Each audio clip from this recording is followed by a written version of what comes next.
Thank you so much for tuning in and joining us today. I'm so excited to have Rainey here to talk about her book, The Able Queen. Rainey, why don't you introduce yourself and tell us more about what you've been up to? Hi, Jenny. Thank you for having me on your broadcast. And I love to talk about the Able Queen. Um, I'm an author working on I just finished my first historical novel, but The Able Queen was my very first book. And it was sort of something I didn't really plan on writing, but it was the last promise I made to my father. He Mm. was dying, and I found some notes he wrote and some memories of his World War II experience. And I asked him if he'd like me to publish them. And he said, "Oh, yes, I would." So that began my journey. And that was sort of it. It was a fascinating journey and a lot of work, but I'm glad I did it. And I'm glad to have shared his memories. And so, what sparked your idea? Did you bring this idea up to him, or how did the promise go? Well, he was someone who was always very proud of his service, and he was a very personable guy. He was like always the life of the party, and his experiences were so unusual that whenever he went to a barbecue or over to someone's house for dinner, it would always end up where the women were in the kitchen and all the men were gathered around my father asking him about China and his time in China and the war and his experiences. And he published a few things like in the local paper. And I think there was a couple of historical journals that published little excerpts of his story. And so he started kind of trying to remember little episodes as he got older, because of course he was a very young man when this happened. And was fortunate. He lived a long life. He died when he was like 97, I think. And as the years went on, I believe that he reflected on it more. He thought about it. It was the most exciting thing that ever happened to him. He never gave up thinking about it and talking about it. And the Air Force and being a pilot and his time in China was a very important thing to him in his life. So he had always kind of talked about kind of the concept of, wow, I wish I could share my story with more people and write a book. But back in those days, you had to have a publisher. He didn't really know anything about it. He was working and trying to get a family. So, I have a Master of Fine Arts in writing and Hmm. also had always dreamed of writing a book. And, so I had learned a little bit about this new art of self-publishing that was sort of becoming popular in the late 90s, sort of when Amazon came out and people started doing it.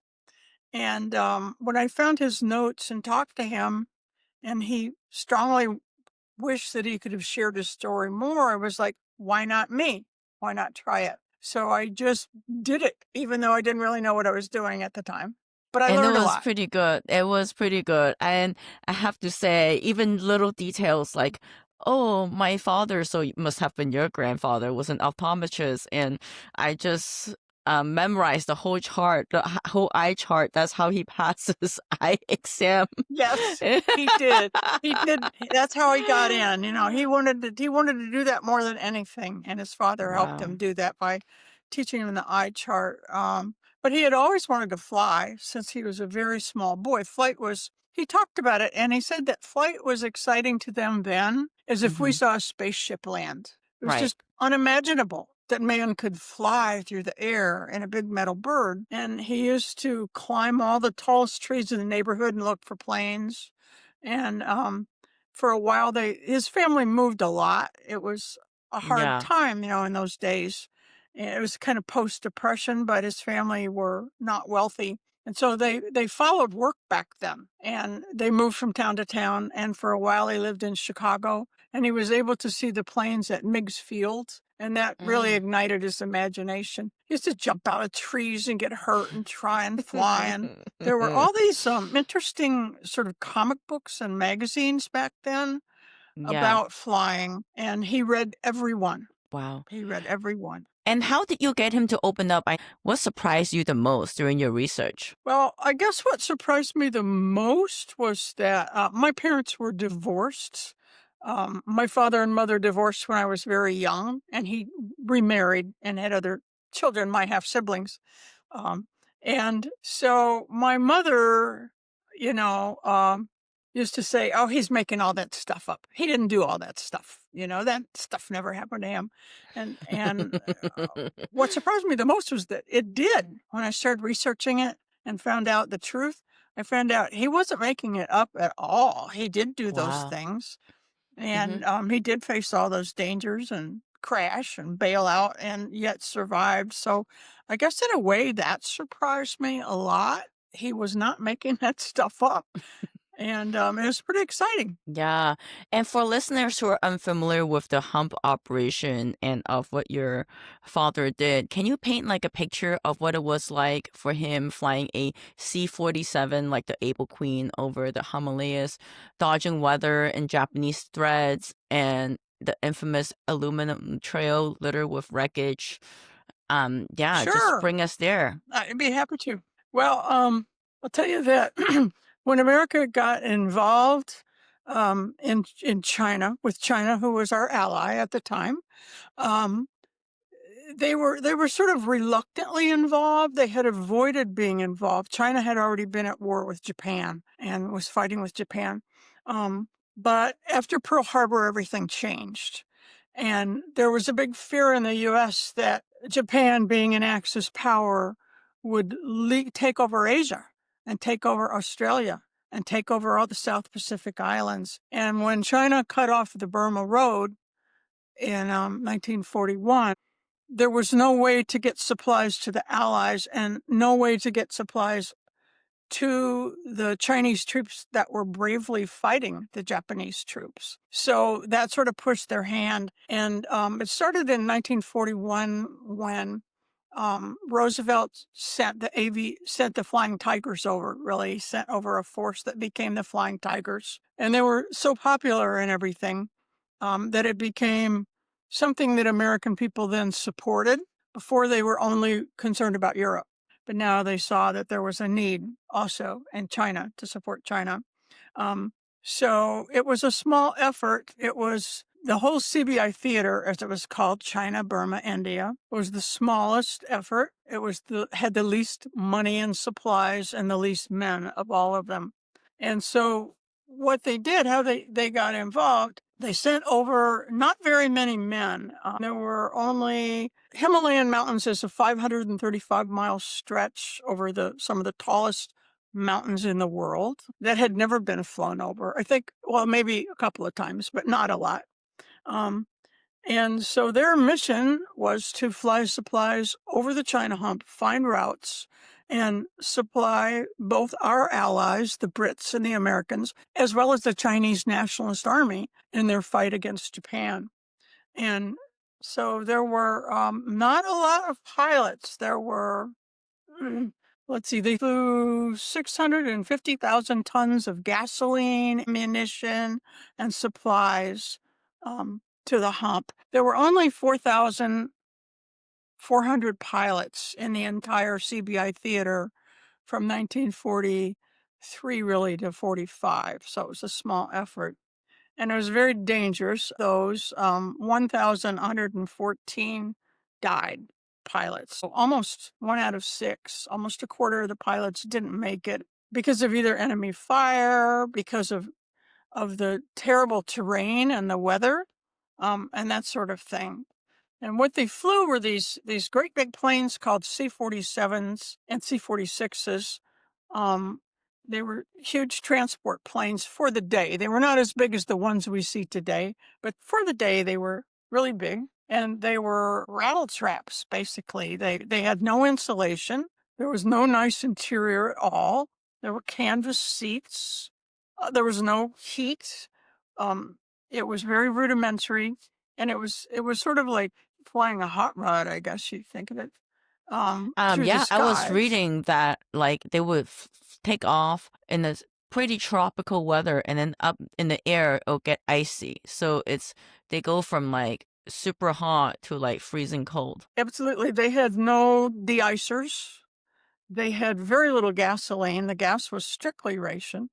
The cockpits were they had very basic cockpits. There was no radar. There was no communication, basically. They used something called HFHD Homer, where like a ground base will send up a signal and you're supposed to hook onto it. Sort of like, I guess, today if you think about GPS in your car today, you might Yeah. be somewhere in a remote area and you can't pick up GPS. That's how it was, except they didn't know where they were. The maps were very rudimentary. And so it was very dangerous. The cargo bays were huge and they carried all sorts of dangerous things. They carried barrels of gasoline, bullets. Sometimes they carried troops. They carried whatever they put in. They carried food. They carried anything that might be needed by forces that were fighting somewhere out in the wood. One time they carried a general's horse. They had to tie a horse down. And so, it was very dangerous. It was said that the hump wasn't flown, it was survived. And the pilots really were flying blind. The weather in the Himalayan mountains creates its own set of weather. Uh, there were updrafts and downdrafts. It was just crazy. And I think that because they were so young, it was an adventure to them. I don't think Yeah. anyone today, an experienced pilot, would want to do that, but they did what they had to do.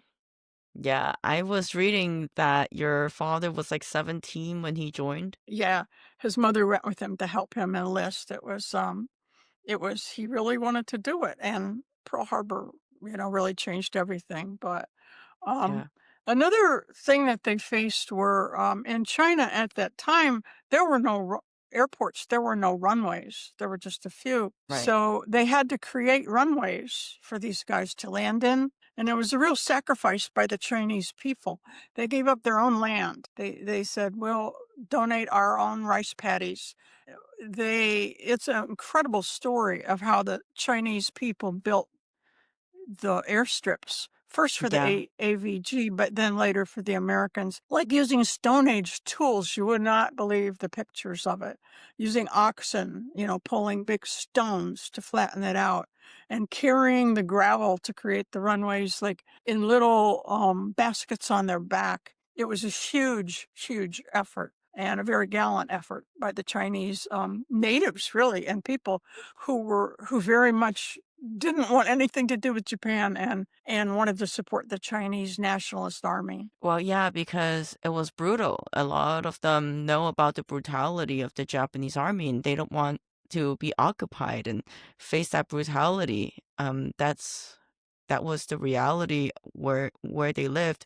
And one of the book's most gripping moments was the crew's final flight, which ended in field-starved parachute jump. What did your father share about the terror and teamwork in that instant, and how did it redefine his view of survival? That's a great story. I love that story too. Um, they decided they were flying and they never had enough gas, right? And they were lost and they knew they were somewhere in the Himalayas and they would not jump out unless it was like the last resort.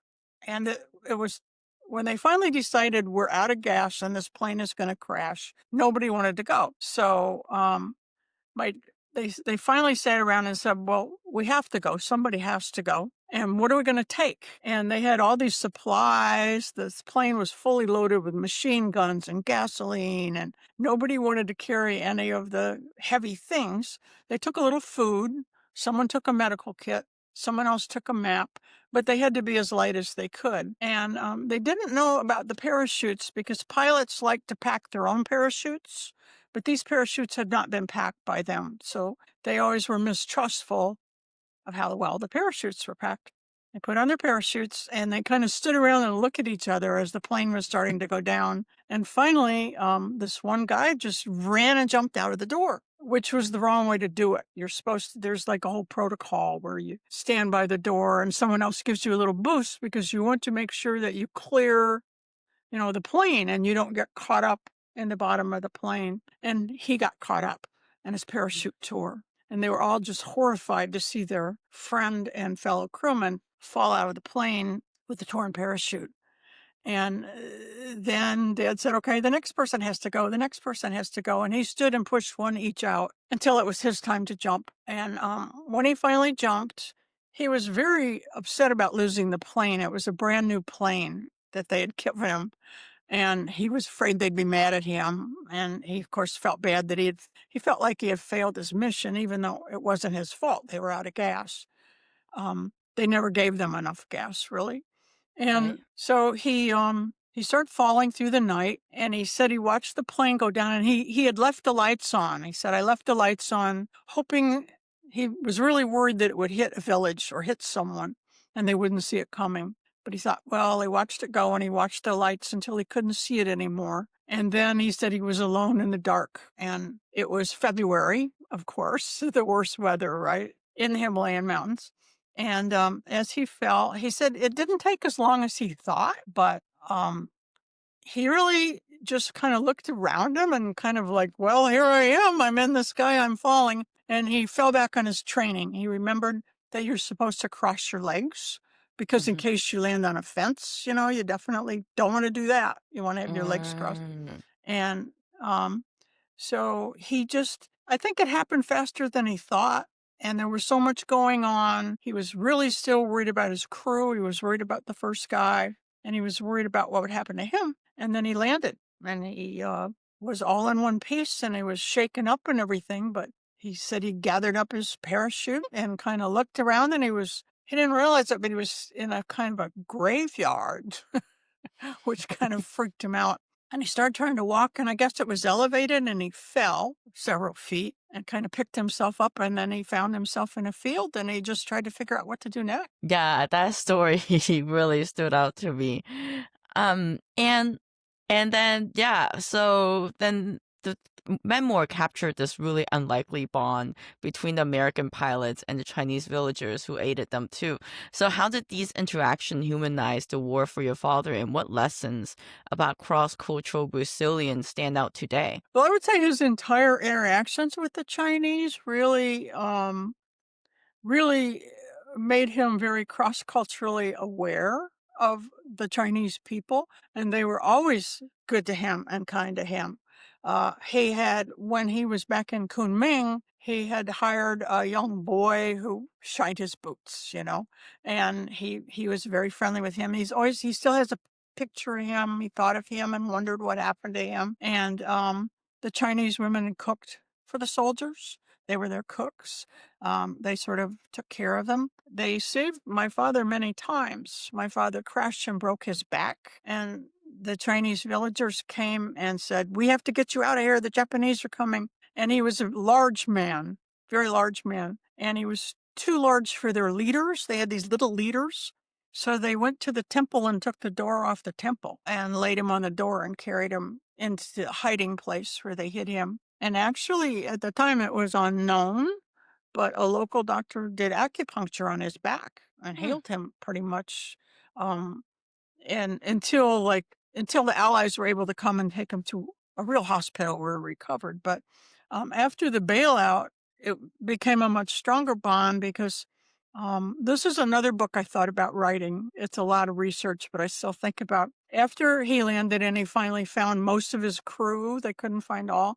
It was snowing heavily and they were cold and they were walking through the snow and they were lost and they walking through the mountains and they came up on this little hut and there was a woman, a Chinese woman, and she was in there cooking. And he said she didn't. They knocked on. There was like no door really. They had sort of a cloth door, I think. They Yeah. sort of knocked on the cloth, and she didn't seem afraid of them. She welcomed them in. Of course, she could not speak English, and they could not speak her language. And they had given the soldiers these things called blood chits. They're like sort of there was a Chinese nationalist flag on the top, and then on the bottom they had written in Chinese something to the effect of, "These are American airmen. They are our allies. Please help them." But it turned out that many of the native people didn't even read Chinese. They spoke their own dialect, so she couldn't read that. But she recognized they were young men in need of help, and she took them in by her fire and sat them down and warmed them. And she was cooking something, some kind of soup, and she offered them soup. They didn't take it because they didn't know what it was, you know. Yeah, But they said she probably saved their lives. They were freezing. It was cold and everything. And then somehow they gestured through totally pantomime, tried to say, "We fell from the sky and we need to go to our place." And she somehow gestured to them at the village, which way to go to the village, and kind of warmed them up and sent them on their way. So I've often thought about writing a book about her. Of course, it would be a total fiction book, but trying to imagine her life and who she was and what she thought and right. what happened to her after. I think that would be a fascinating topic. But anyway, then as they were walking down the road, I guess the story spread and villagers started coming out and following them. They had never seen American white men before. And my father, again, was large and he had great big feet. I think he wore size 13 combat boots, which is large. And they were all following him and laughing and pointing at his feet because they had never seen anything like it. And he said at one point he looked around and there were a couple hundred people following them. But they didn't get too close and they didn't threaten them. They just followed them to the village. And then when they got to the village, turned out, fortunately for them, they didn't know if it was going to be a hostile village or a friendly Right. village, but it turned out to be a village that was also an outpost for the Chinese Nationalist Army, who were not there at the time, but the villagers helped them and took them in and took care of them. So they were very grateful. Yeah, and I'm going to put pictures in this video as well. Sure. Of these stories. It's quite fascinating. And so, from training stateside to ocean crossings and air raids in Chongqing, your father's path feels like a coming of age thriller. What do you think made a young Indiana farm boy like him thrive or barely survive in these kind of extreme conditions? Well, I think part of it was, I guess I would say, his sort of, I don't know, he just always had this very easygoing, upbeat attitude. My dad did. He was a happy person, and he just, I think a strong part of survival is being positive. I actually was doing some research about um, the threats of what happens to someone if they are in a situation like that. And there was a book written by Robert J. Lifton. He was a POW psychologist who interviewed returning Americans from Korea who had been POWs in 53. And another psychologist, Linda Henman, interviewed Vietnam POWs. And when they talk about the elements that make someone survive extreme, terrifying situations where they have no control, defiant hope, they said, is the most important thing. Having this feeling that I will survive this, as opposed to having a feeling of all is lost, we're going to die. So my father, being a positive person, very much had the feelings of defiant hope. Um, and I think the other thing they said, another thing was what they called inner locus of control, like being like, if you're in a situation like that, like where they were, they didn't know where they were or what was going on, and think, I am okay at this moment. I will ask another question and survive another 15 minutes. So my dad was a real practical guy. He was like that. He just took things step by step.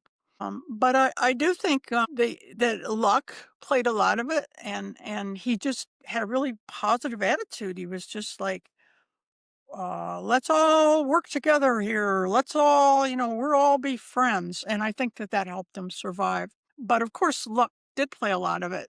It could have turned out a lot differently. For many airmen, it did not. Yeah.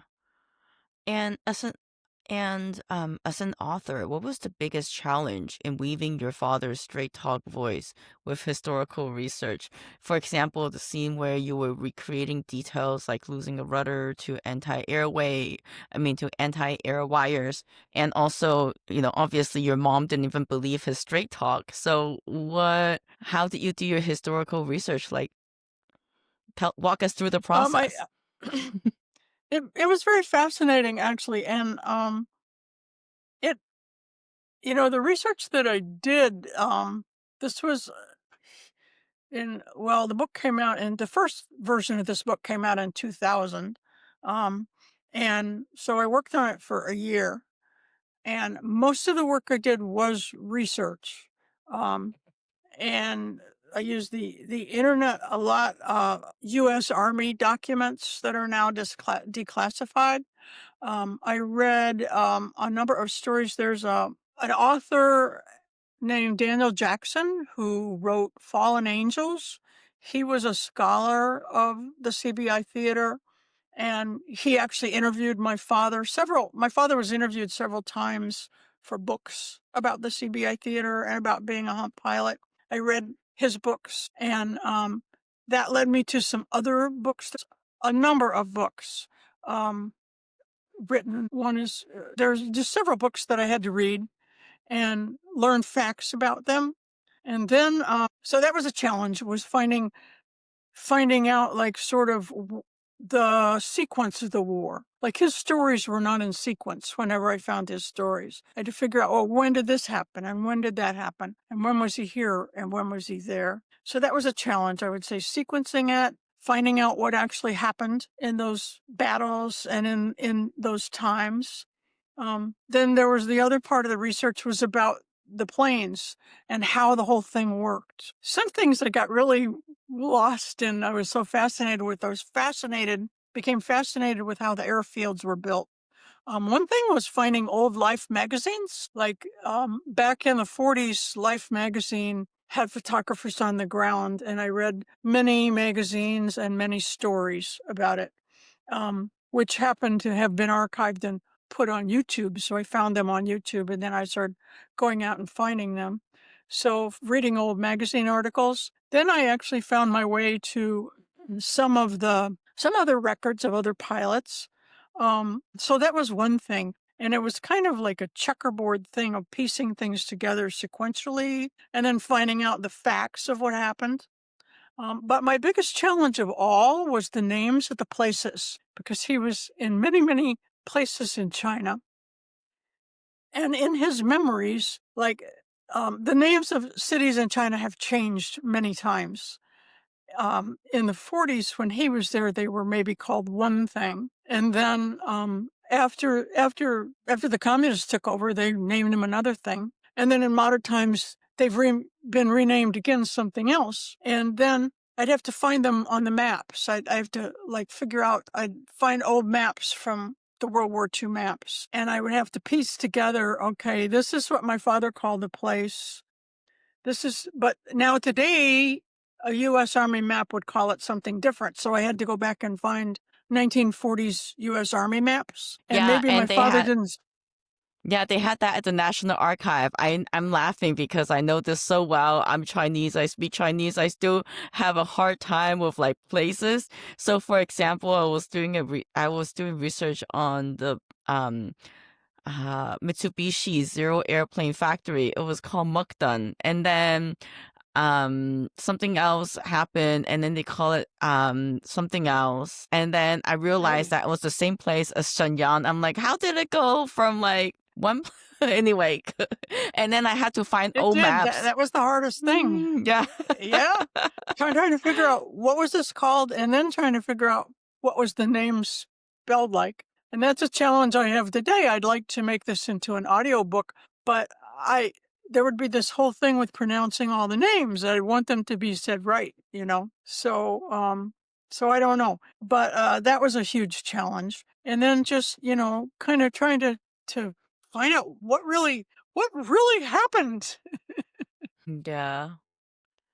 Yeah, it's incredible. I think your story is pretty accurate as far as research goes, and that's why I was very impressed and I loved it.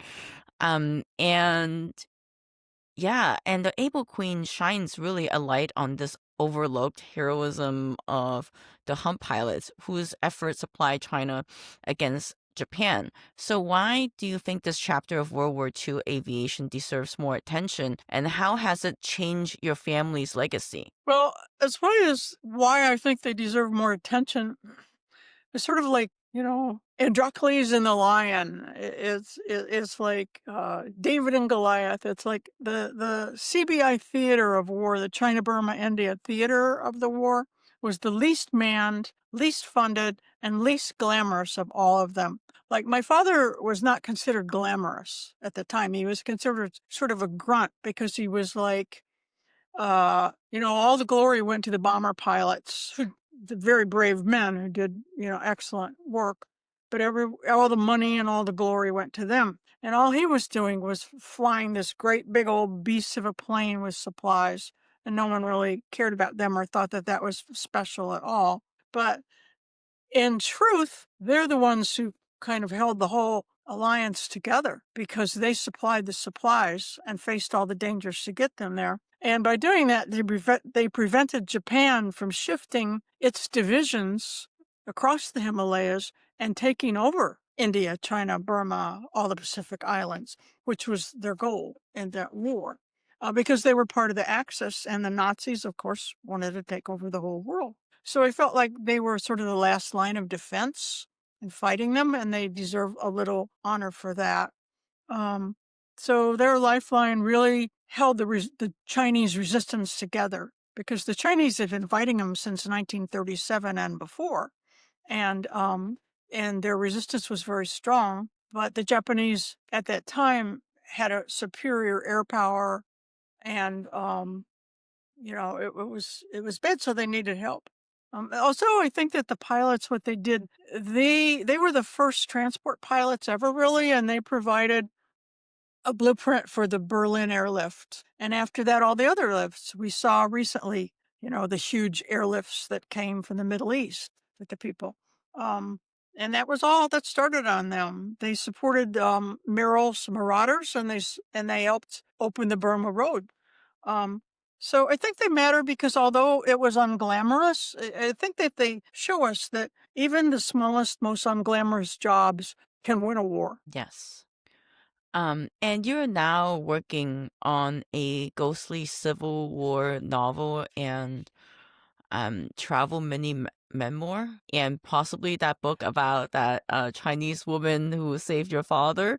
So, Yeah, that's coming. how has challenging your father's voice influenced your approach to fiction versus nonfiction? Well, in writing this book, as I said in the beginning, I started out, I really didn't know what I was doing at all. And I had to learn not only the research and then the writing part, which I do know, but the whole publishing industry is a whole another thing.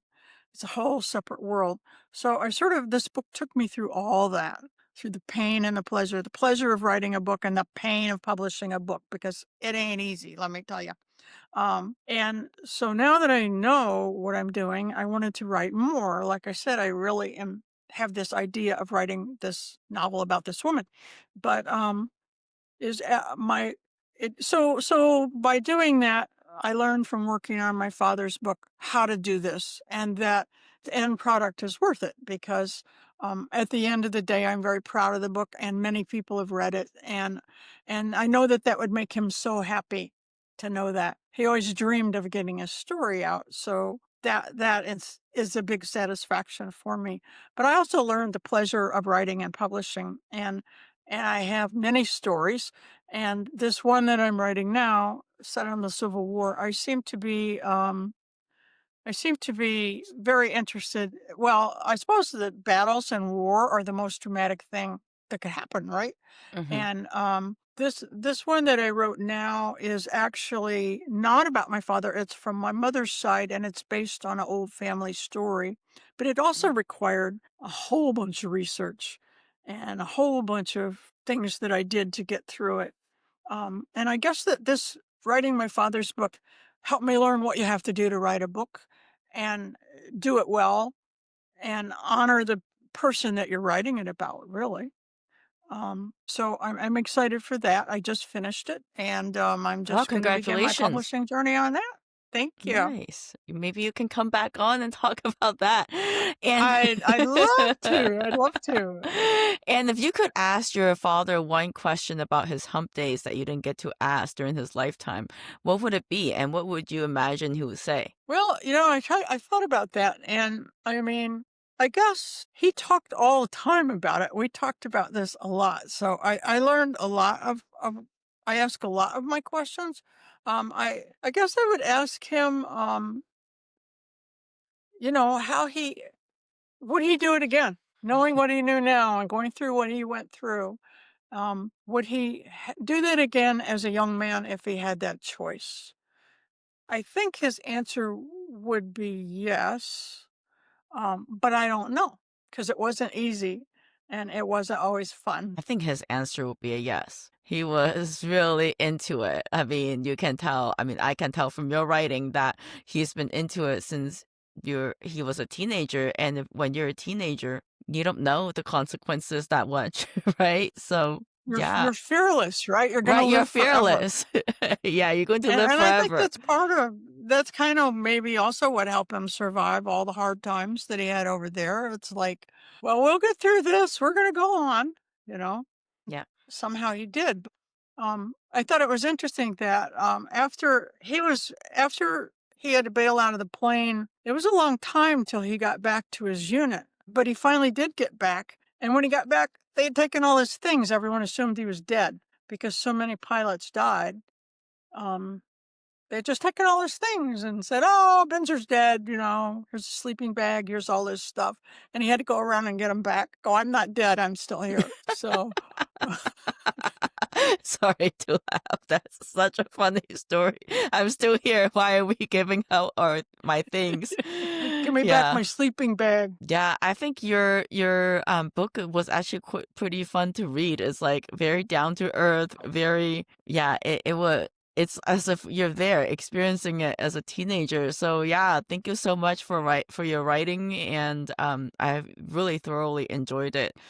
It's one of the more fun hump pilot experience, I thought. Well, thank you very much, Jenny, for having me on. I really enjoyed it. It is what I discovered in my research and reading other books. It's one of the few first-person accounts. Many of them were written by people kind of like I did about their father or whatever from notes. But I was able to find his writing and talk to him and say what his words, what he said. And I think that's what makes it so sort of down to earth because he was a very simple person. He was not a fancy person at all. Yeah. Yeah. Thank you so much. And is there anything else you want to say? No, but thank you and thank you for your interest very much in the CBI. Like I said, everyone is interested in Germany and France and Normandy and all the things that happened in Europe. But there's not so much interest in the Asia Pacific, China, Burma, and this end of the war. And of course, because of my father, that's the end I'm most interested in. So thank you.